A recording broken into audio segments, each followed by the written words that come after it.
ഗും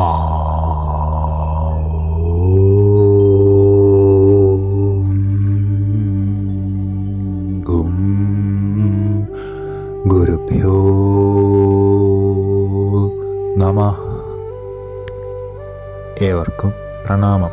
നമുക്ക് ശ്രീ വാൽമീകി രാമായണത്തിലേക്ക് തന്നെ മടങ്ങാം. മാരുതി പോരിനുള്ള മാർഗം ഇങ്ങനെ നിശ്ചയിച്ചു.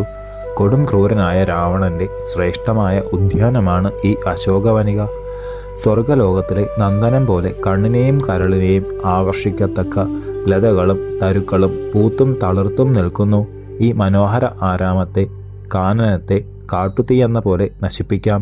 അശോകോദ്യാനം തല്ലി തകർത്തത് അറിഞ്ഞാൽ രാവണൻ കോപിക്കും, തീർച്ച. ആന, കുതിര, തേര്, കാലാൾ തുടങ്ങിയ മഹത്തായ ചതുരംഗ സൈന്യമൊന്നിച്ച് രാക്ഷസാധിപൻ വരും.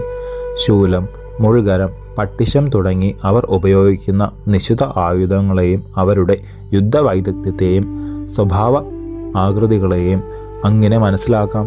അതിപരാക്രമികളാണ് അസുരേന്ദ്ര സൈന്യങ്ങൾ. അവരാൽ അതിക്രമിക്കപ്പെടുവാൻ സാധിക്കാത്ത വിധം യുദ്ധസാമർഥ്യം പ്രകാശിപ്പിച്ചുകൊണ്ട് ഞാനും നിൽക്കണം. രാവണൻ അയക്കുന്ന സൈന്യങ്ങളെ നിശേഷം നശിപ്പിച്ച് ആയാസം കൂടാതെ സുഗ്രീവ സന്നിധിയിൽ എത്തണം. ഇങ്ങനെ ആലോചിച്ച് ഉറച്ചു. അരിക്കളെ ഭയപ്പെടുത്തുവാൻ അതിവിരുദ്ധനായ ഹനുമാൻ പിതാവിനെ സ്മരിച്ചു. ക്രുദ്ധനായി അടിക്കുന്ന കൊടുങ്കാറ്റ് ആ ഉദ്യാനത്തിൽ ഉണ്ടായതുപോലെ വാനരേന്ദ്രൻ ഒരു മരത്തിൽ നിന്ന് മറ്റൊന്നിലേക്ക് ചാടുന്ന ഊക്കുകൊണ്ട് ഓരോന്നോരോന്ന് തകർന്നു തുടങ്ങി. അനേകവിധ തരുലതാദികളാൽ വിചിത്രമായതും പലതരത്തിലുള്ള പക്ഷിവൃന്ദങ്ങളാൽ സുസ്വരമാർന്നതും പ്രമദവനം എന്നുകൂടി പേരുള്ളതുമായ ആ പൂങ്കാവിനെ തകർത്തു. പ്രളയകാല കാറ്റു വന്നതുപോലെയായി അവിടം. മാമരങ്ങൾ കടപുഴങ്ങി. അമൂല്യരത്നപ്പടവുകളോടുകൂടി പ്രശോഭിച്ചിരുന്ന കുളങ്ങൾ വക്കിടിഞ്ഞ് തൂർന്നു തുടങ്ങി. കളിക്കുവാൻ വേണ്ടി കൃത്രിമമായി ഉണ്ടാക്കിയിരുന്ന കുന്നുകൾ മണൽത്തരികളായി ചിന്നിച്ചിതറി. ഭയപ്പെട്ടു പറന്നുയരുന്ന പക്ഷികളുടെ ദീനസ്വരം ആകാശത്തെ ശബ്ദായമാനമാക്കി. വൃക്ഷങ്ങളും വള്ളികളും അരുണവർണ്ണമുള്ള പല്ലവങ്ങളും വാടിത്തുടങ്ങി. സ്ഥാനം തെറ്റിയ വസ്ത്രങ്ങളോടുകൂടിയ സ്ത്രീകളെപ്പോലെയും കാട്ടുതീ വ്യാപിച്ച അരണ്യം പോലെയും അശോകവനിക അല്പനേരത്തിനുള്ളിൽ ശോഭയില്ലാതായി. ഉത്തമലതകൾ പടർത്തിയവയും വിചിത്ര ശില്പവേലകളാൽ മനോമോഹനം ആർന്നവയുമായ ഗൃഹങ്ങൾ പൊടിപൊടിയായി രൂപാന്തരപ്പെട്ടു.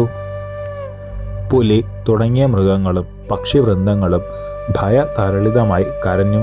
രത്നനിർമ്മിതങ്ങളായ മണിമന്ദിരങ്ങളും സാധാരണ വാസയോഗ്യ ഗൃഹങ്ങളും തകർന്നു. മഹത്തായ പ്രമദോദ്യാനം മുഴുവൻ നശിച്ചു. വിചിത്രവർണ്ണങ്ങളും സുഗന്ധങ്ങളും പരത്തിയിരുന്ന കുസുമങ്ങൾ, ശീതളജലപൂരിതങ്ങളായ കുളങ്ങൾ, ഇങ്ങനെ ഏതൊരുവനും നോക്കുന്ന മാത്രയിൽ തന്നെ ആനന്ദമേകിയിരുന്ന പ്രമദവനം പവനസുതന്റെ ബലത്താൽ കാണുന്നവർക്ക് പരമദുഃഖം പ്രദാനം ചെയ്യത്തക്ക രൂപത്തിലായി തീർന്നു. 3 ലോകങ്ങളിലും വെച്ച് പ്രധാനിയായിരിക്കുന്ന ദശഗ്രീവനെ ഇങ്ങനെ അത്യധികം അനിഷ്ടമുണ്ടാക്കുന്ന പ്രവൃത്തി ചെയ്ത ശേഷം എത്രമാത്രം ബലവാനായ രാക്ഷസനെയും എതിർക്കുവാൻ തയ്യാറായി വീരലക്ഷ്മിയാൽ സർവാംഗങ്ങളും ജാജുല്യമാനനായ ഹനുമാൻ എല്ലാവർക്കും കാണത്തക്ക വിധം ഗോപുരത്തിൻ്റെ മുകളിൽ അചഞ്ചല ഹൃദയത്തിൽ ശ്രീരാമചന്ദ്രനെ പ്രതിഷ്ഠിച്ച് ഇരുന്നു.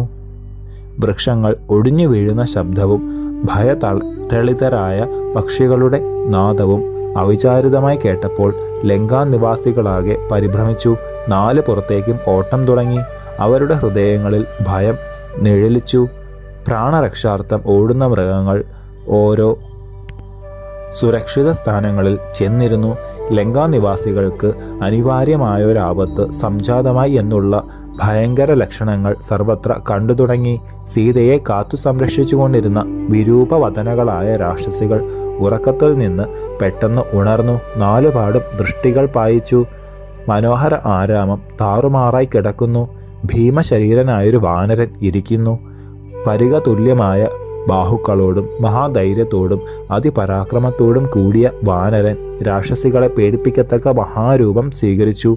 പർവ്വതാകാരവും അതിബലവുമുള്ളൊരു വാനരനെ കണ്ട രാക്ഷസികൾ ജാനകീദേവിയോട് ചോദിച്ചു, സീതേ, ഇവൻ ആരാണ്?